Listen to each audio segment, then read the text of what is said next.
We are 10 weeks from Election Day. Both of the campaigns are going to be campaigning all around the swing states between now and November.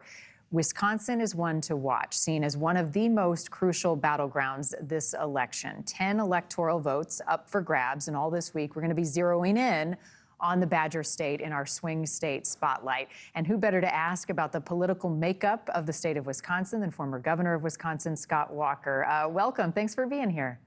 Good morning. Good to be with you.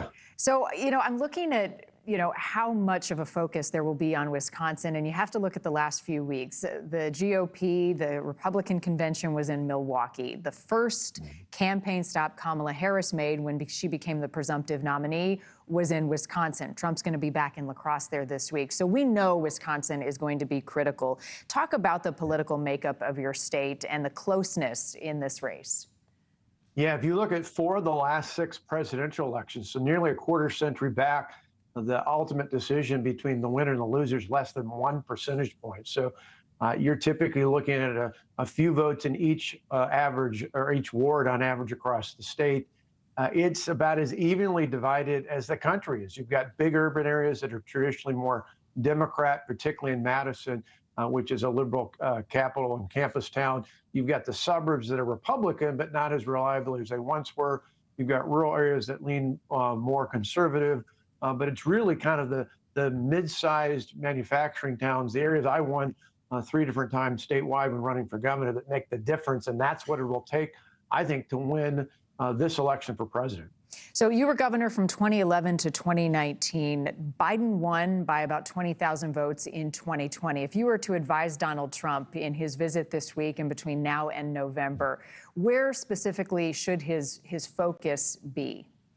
It's all about the economy. High prices. When I'm paying $1.25 more for gas over the quick trip just down the way from my home here in the town of Delafield, when I'm going to the grocery store, when I'm talking about paying the mortgage or paying rent, my kids, for example, just my son and daughter-in-law just bought a house. They're paying about $1,000 a month more in their mortgage than they were when Donald Trump was out there. The Democrats, to their credit, have done an amazing job of flipping the script, making it sound like Donald Trump's the incumbent and getting people to ignore the fact that Kamala Harris has been a part of the Joe Biden's team for the past 3.5 years. People knew that the economy was much better when it came to prices 4 years ago. They need to get back on top of that, make that case. And I think they can not only up the votes in places like the suburbs of Milwaukee, but going into places like La Crosse, Green Bay, the Fox Valley, and elsewhere, make the case to hardworking men and women in those communities and their families that prices were much lower, it was much more affordable, and much more take-home pay. And that's something they can relate to. Some have attributed Biden's win in 2020 to his support among Black voters, which we have seen dwindle in the last year or so. Kamala Harris, however, on the flip side, is seeing a lot of momentum. How big of a challenge will that be for Donald Trump?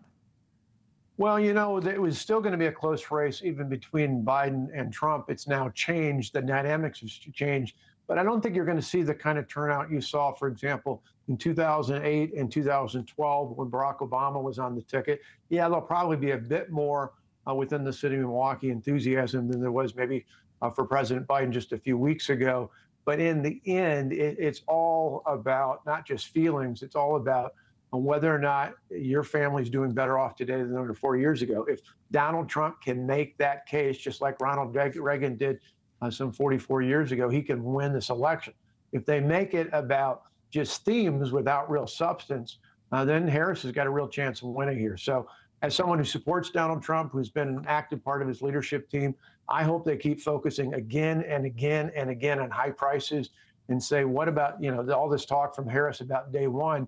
Day one was January 20th, 2021. They've failed on that. They failed on the border. They failed in public safety.